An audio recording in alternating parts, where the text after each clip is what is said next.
بسم الله الرحمن الرحيم. الحمد لله رب العالمين، والصلاة والسلام على خير خلقه وآله أجمعين. اللهم اشرح لي صدري ويسر لي أمري واحلل عقدة من لساني يفقه قولي. عزیزان و خۆشەویستان، سەلام و ڕەحمەت و میهرەبانی خدای پەروەردگار لەسەر هەموو لایەکمان بێت.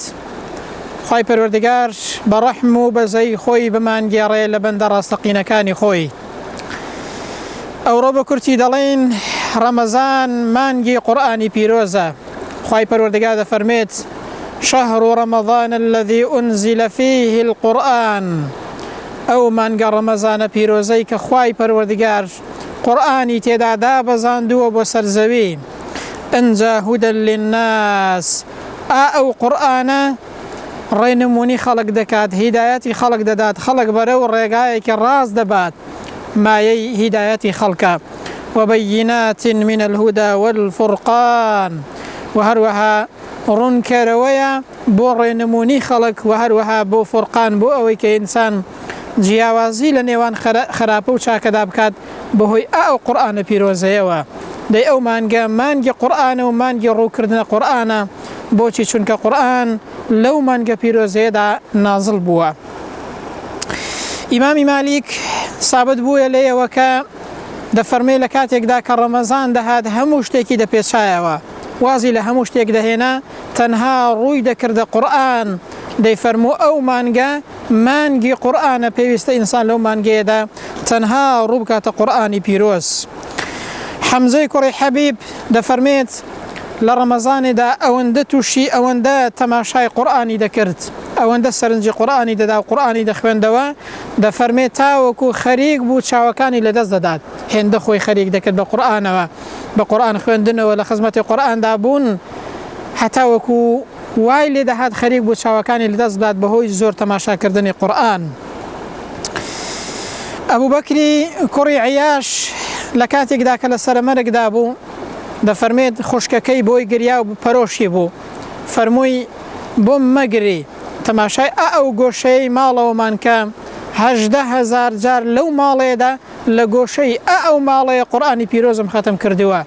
ئاوا قورئانی خوێندووە لە ماڵەوە. ئێستا ئینسانی وا هەیە بۆ جارێکیش قورئان لە ماڵیدا ختم ناکرێت، قورئان لە ماڵیدا هەڵ ناکرێت، گوێ لە قورئان ناگرێت. دەیبرا مانگی قورئانە، ئەو مانگە پیرۆزەیە. ڕووبکە قورئان، ئەی ئینسان، ئەی گەنج، ئەی موسڵمان، ڕووبکە قورئان، بزانە پیاوچاکانی پێش ئێمە چۆن لە خزمەتی قورئاندا بوون، چۆن لەو مانگە پیرۆزەیەدا ئەو مانگەیان زیندوو دەکردەوە بە تاعەت و عیبادەتی خوای گەورە، بە تایبەت بە قورئانی پیرۆز. ئیمامی عوسمان دەفەرمێت ئەگەر دڵەکان پاک بن، بەڕاستی هەرگیز لە خوێندنی قورئانی پیرۆز تێر نابن. هەر دڵێک پاک بێت، حتا وەکو قورئان بخوێنێ، لە خوێندنی قورئان وەڕەز نابێ و بێتاقەت نابێت. دەیکەواتە ئەی ئینسان، ڕوو بکە قورئان و دڵ و دەروونت پاکەوە بۆ ئەوەی زیاتر لە خزمەتی ئەو مانگە پیرۆزەیە دابی. یەکێک لە زانایان دەفەرمێت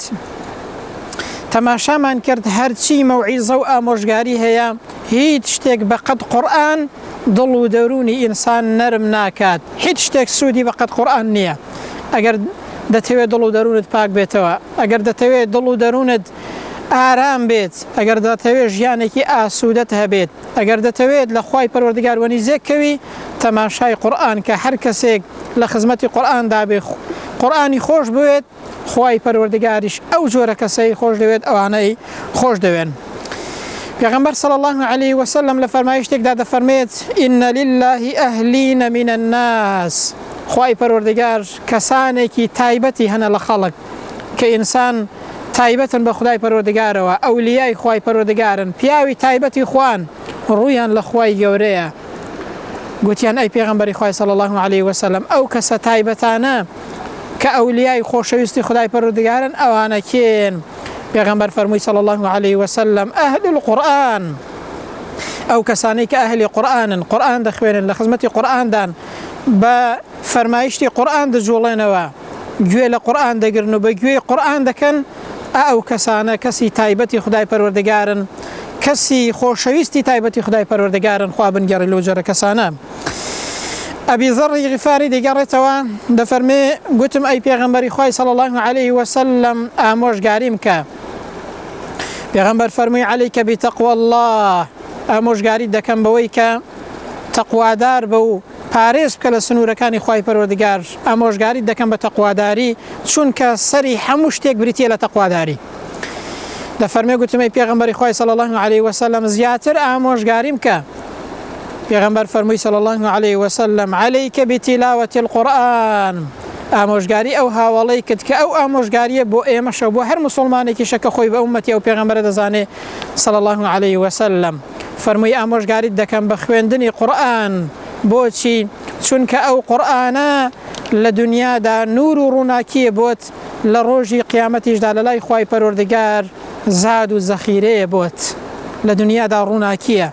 دەی بەرام ئەگەر ڕووناکیت دەوێت ئەگەر هیدایەتت دەوێت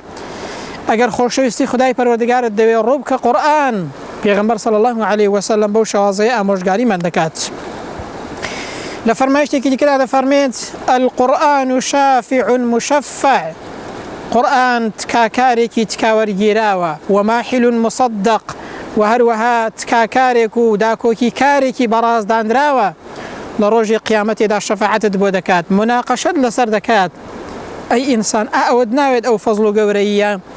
جا دەفەرمێت من جعله ئەمامه قاده إلى الجنة هەر کەسێک ئەو قورئانە بخاتە پێش خۆی و شوێن قورئان کەوێت بیکاتە ئیمام و پێشەوای خۆی شوێنی ئەو قورئانەکەوێ ئەو قورئانە بەرەو بەهەشتی دەبات هەر کەسێکیش قورئان پشتگوێ بخات بە قسەی قورئان نەکات و لە خزمەتی قورئاندا نەبێت ئەو پێغەمبەر دەفەرمێ صلی الله علیه وسلم ئەو قورئانەیە بەرەو دۆزەخی دەبات خوا پەناماندات بۆیە قورئان شاهیدی لەسەر هەر کەسێک بدات یا ئەوەتانەی دەیباتە بەهەشت یا ئەوەتانەی دەیباتە دۆزەخ والقورآن حجة لك أو عليك کاکە قورئان یان ئەوەتانەیە بەڵگەیە بۆت یان ئەوەتانەیە بەڵگەیە لەسەرت وریا بە ئەی مسلمان با قورئان ڕۆژێک کە دەچینەوە خزمەتی پەروەردگار شاهیدیمان بۆ بدات کە لە خزمەتی ئەو قورئانەیەدا بووین ئەو مانگە برە مانگە قورئانە بزانە قورئان چه فەزڵ و گەورەیەکی هەیە لە هیچ کتابێکی دیکەدا ئەو فەزڵ و گەورەیە نییە ئەو پاداشتە نییە تەنانەت پێغەمبەر صلی الله علیه وسلم دەفەرمێت بە خوێندنی هەر پیتێکی قورئان دە چاکەتان بۆ هەیە دەفەرمێ من ناڵم ئەلیف لام میم پیتێکە بەڵکو ئەلیف پیتێکە لام پیتێکە میم پیتێکە بە خوێندنی تەنها ئەلیف لام میم ئینسان سی چاکەی دەست دەکەوێت لە چه کتێبێکدا ئەو پاداشتەیە هەیە برام قەشەیەک تەنها بەو ئاەتەیە مسلمان بوو کە خوای گەورە دەفەرمێت ئەلیف لام میم ذلك الكتاب لا ريب فيه ئەو کتێبەیە هیچ شک و گومانێکی تێدا نییە کە ڕاستە لەلایەن خدای پەروەردگارەوەی ڕێنمونی کەسانی تەقوادار و ئیماندار دەکات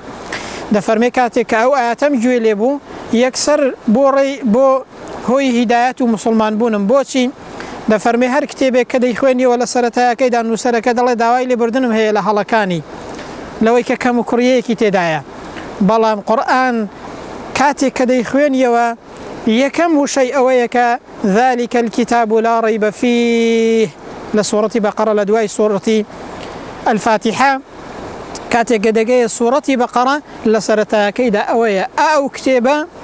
هیچ شک و گومانێکی تێدا نییە کە لەلایەن خوای پەروەردگارە کە هەمووی ڕاستە کە هەمووی حەقی مطلقە ئەوەی کە خوای گەورە فەرموویەتی دەیبرام لە چ کتێبێکدا هەیە ئەو قەشەیە یەکسەر مسلمان دەبێت کە ئەو ئاەتە گوێبیست دەبێت دەی بە ئێمەش ئەو ئاەتانە کارمان تێکەن با لە خزمەتیان دابین چونکە هیچ شتێک بەقەد ئەو قورئانەیە پاداشتی بۆ ئینسان نییە خوای گەورە دەفەرمێ قد جاءكم من الله نور ئەی مسلمان خوای گەورە بە تەئکید پێمان دەفەرمێت خوای گەورە چی بۆ ناردون نور و ڕووناکیەکی بۆ ناردون کە ئەو قورئانەیە بەبێ قورئان دنیا تاریکستانە ئەنجا وەکیتاب مبین کتێبێکە کە ڕوونە کتێبێکە ڕاشکاوە کتێبێکە ڕوون و ڕەوان و دیارە هەموو ئەحکامەکانی هەموو ئاەتەکانی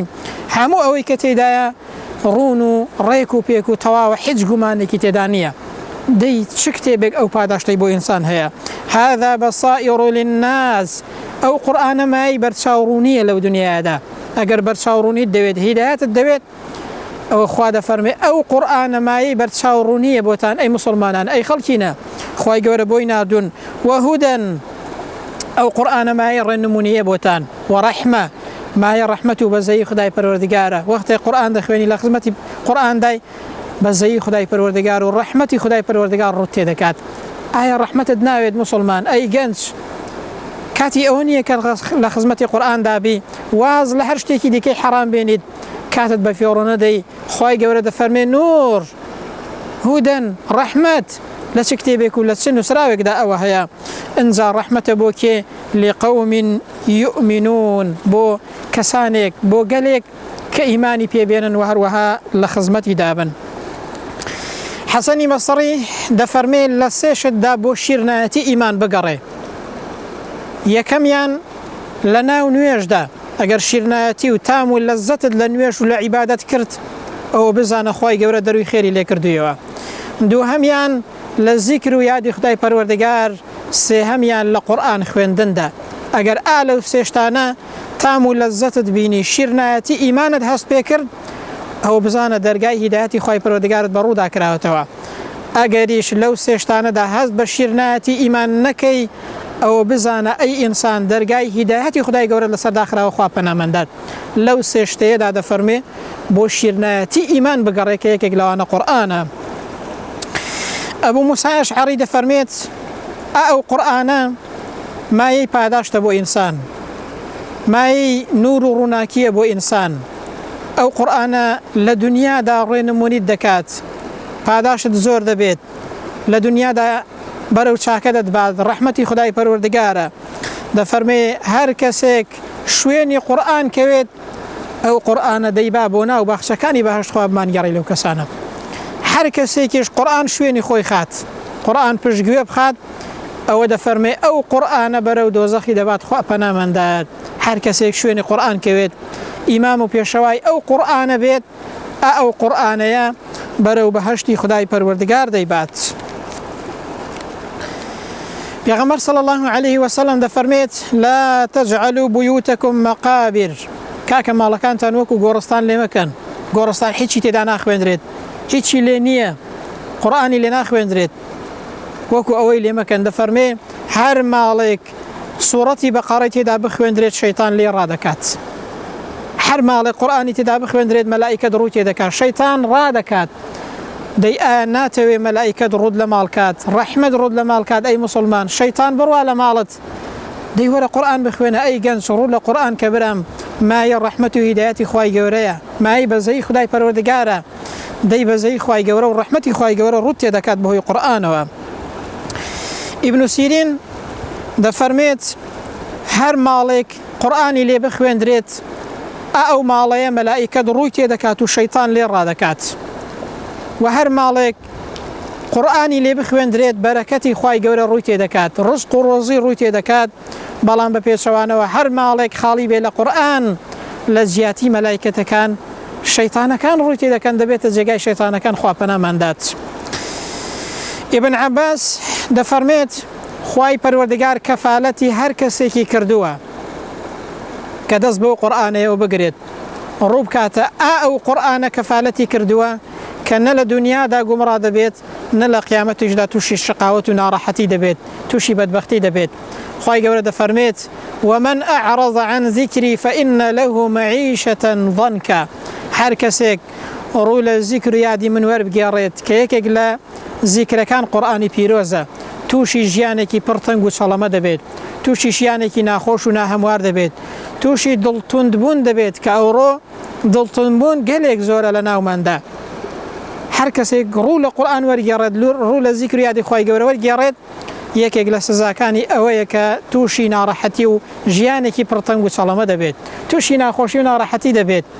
ڕەنگە ئەوەش خێر بێت، زۆر جاران کە ئینسانێک تووشی نەخۆشیەک دەبێت ڕوو دەکاتە قورئان و خدای پەروەردگار خوای گەورە بۆی بەخێر دەگێڕێت و هەروەها شیفای دەدات. فوضەیلی کوڕی عیاس دەفەرمێت بەسە کە ئینسان خۆشەویستی خدای پەروەردگار بێت، خوای گەورەی خۆش بوێت، بەسە کە ئینسان دڵ ئارامی بە قورئان بێت و هەروەها بەسە کە ئینسان مردن ئامۆژگاری بێت. واتە ئەوانە ئەوەندە گەورن ئینسانێک تەنها ئەوەی بەسە دڵی ئارام بێت بە قورئان، ڕوو بکاتە قورئان، هۆگری قورئان بێت، تەنها ئەوەندەی بەسە لەبەرەوەی پاداشتی قورئان هێندە زۆرە. دەفەرمێ ئەو کەسەیە تەنها ئەوەندەی بەسە کە ئەوەندە بکات. سيد قطب دفرميت الحياة في ظلال القرآن نعمة جيان لساي قرآن لقى القرآن دا نعمتك لا يعرفها إلا من ذاقها هیچ کەسێک نازانێ نایناسێت هەستی پێ ناکات ئیلا مەگەم تا و چێژەکەی چەشت بێت لە خزمەتی دابوو بێت نعمەتێکە عمری ئینسان بەرەکەت دار دەکات نعمەتێکە عمری ئینسان زیاد دەکات بۆیە دەفەرمێ لە کاتێکدا کە خەریکی ئەو تەفسیرەیە بووم لەگەڵ قورئان ژیام هەستم بە ژیانێک کرد کە قەت هەستم بەو خۆشی و ناز و نیعمەتەیە نەکردووە نعمة الحياة في ظلال القرآن نعمة براستي جيان لقى القرآن ولسيبري قرآن دا جيان لساي قرآن دا جيانك كهو قريد قرآن بوروب كي قرآن براستي نعمتي كتنها أو كسدزاني كالقلي دا درجيت أي جنز روبك قرآن أي مسلمان روبك قرآن أو مانجي قرآن بزانا لا تشتيك دا أو أن فضل باداشتو قوريه هي حد شاكيكي دنيا وقيامة الدويت روبك قرآن ولا قرآني خداي پروردگار دا هيا إبراهيمي خواص رضا ورحمتي خواهي قوري لي بيدا فرميت شعر سري ضلو دروني إنسان نخوشيكاني ضلو دروني إنسان دا فرمي لبيان تشدايا واتا بو بيان تشتا ضلو دروني إنسان شفاي بوديت يكيك لواني كشفاي بو ضلو دروني إنسان بريتيا لقرآن شفاي بو ضل خواهي قوري دا فرميت يا أيها الناس قد جاءتكم موعظة من ربكم أي خلقي نبزانا كخواي قورا كتابيكي بوناردون آموشگاريكي بوناردون آموشگاري بوتان ماي وبيرهنان هوي بوتان آموشگاري تان دكات برام اگر بجوي او قرآن بكن بقصي او قرآن بكن او بندو آموشگاري لي وردقرن دل نيابا لدنيا وقيامت بي سرفراز دبن لروجي قيامتي دا او قرآن ديت بزانت شي قورييكا سفضلو پاداشتێکە بزانە ئەو قورئانە چەندە گەورە و عەزیمە برام دەفەرمێ لە ڕۆژی قیامەتێدا ئەو قورئانەیە دێت بەخوای پەروەردگار دەڕێت دەڵێ ئەی خوای پەروەردگار بیڕازێنەوە و ڕێزی بگرە جا دەفەرمێت پێغەمبەر صلی الله عليه وسلم فيلبس تاج الكرامة ئەو کەسە تاجێکی ڕێز و حرمەتی دەکرێتە سەر شتێک کە تایبەتە بە ڕێز و حرمەتەوە تاجێکی زێڕینە و ڕێز لەلایەن خدای پەروەردگارەوە بەهۆی قورئانەوە دەخرێتە سەرت بزانە چ گەورەیەکە مسلمان ئینسان گەنج لە چ شتێکدا ئەو پاداشتە هەیە چ کتێبێک ئاوا مناقەشەت لەسەر دەکات و شەفاعەتت بۆ دەکات لە لای خدای پەروەردگار بزانە هەر شتێک کە خەریکی لەو دنیادا وەکو قورئان نابێت قورئان دێت لە ڕۆژی قیامەتێدا دەڵێ ئەی خوای پەروەردگار ڕێزی بگرە خوای گەورە تاجی زێڕ و ڕێزی دەکاتە سەر ئەنجا دەڵێ ئەی خوای پەروەردگار بۆی زیاد کات زیاتر ڕێزی بگرە ئەنجا فيلبس حلة الكرامة ئەو کەسە پۆشاکێکی دەگرێتە بەر حلەت شتێکە کە لەسەر جلک لەبەر دەکرێت وەکو جوانی لەبەری دەکەن لەسەر جلەکان دەکرێتە بەر ئەو پۆشاکە ڕێزینەی دەکەنە بەر پۆشاکێک کە پۆشاکی ڕێزە وەکو ڕێز و حرمەتێک شتێکی زۆر جوان و ڕێک و پێک لەلایەن خوای پەروەردگارەوە دەکرێتە بەری ئەو کەسەی کە لە دنیادا لە خزمەتی قورئان بووە و هەروەها بە قسەی قورئانی کردووە ئەنجا قورئان دەڵێ ئەی خوای پەروەردگار لێی ڕازی بە سبحان الله ئەو هەموو پاداشتە ئەو هەموو چاکەیە بۆ ئەو کەسەی کە لە خزمەتی قورئاندا بووە ئەو قورئانە دەڵێت ئەی خوای گەورە لێی ڕازی بە ئەنجا لە سەرووی ڕازیبوونی خوای پەروەردگارەوە هیچ شتێکی دیکە نییە کە زیاتر بێت یعنی کە خوا لێت ڕازی بوو ئەوە هەموو چاکەیەکت بەدەست هێناوە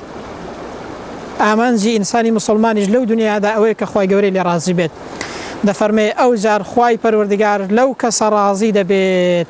کە لە خزمەتی قورئاندا بووە کە قورئانی خوێندووە کە بە قسەی ئەو قورئانەی کردووە و ئیمام و پێشەوای ئەو قورئانەیە بووە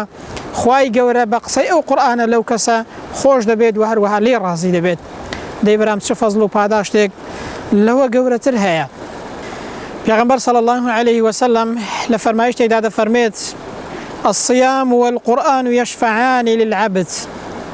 ڕۆژوو و هەروەها قورئان ئەو دوانە لە ڕۆژی قیامەتێدا دێن شەفاعەت بۆ بەندە دەکەن بۆ ئەو کەسەی کە ڕەمەزانی گرتووە و ڕۆژووی بە چاکی گرتووە لە خزمەتی قورئاندا بووە ئەو دوانە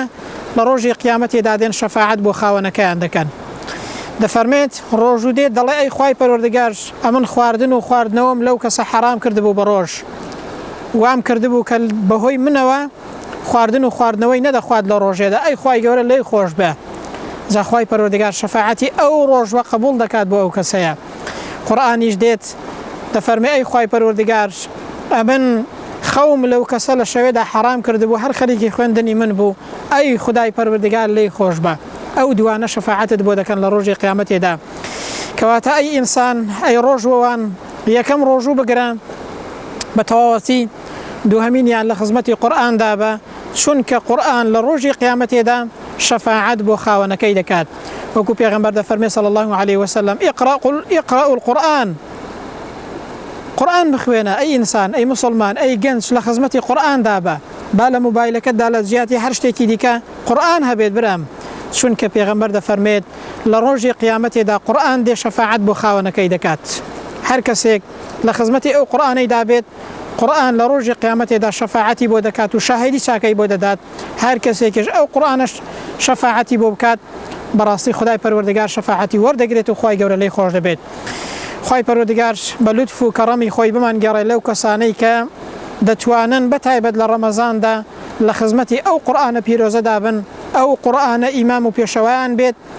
لە خزمەتی قورئاندا بن قورئان بخوێنن بە قسەی ئەو قورئانە بکەن ئەو قورئانە بە ئیمام و پێشەوای خۆیان بزانن خوایان ئەو قورئانەش لە ڕۆژی قیامەتێدا ئێمە یەکێک بین لەوانەی کە ئەو قورئانە پیرۆزە شەفاعەتمان بۆ دەکات ئەتۆ شەفاعەتی ئەو قورئانەمان بۆ قبولکەی و لێمان خۆش بی عاقبەت خێری دنیا و قیامەتمان بکەی آمين وصلى الله على سيدنا محمد وعلى آله وصحبه أجمعين والسلام عليكم ورحمة الله وبركاته.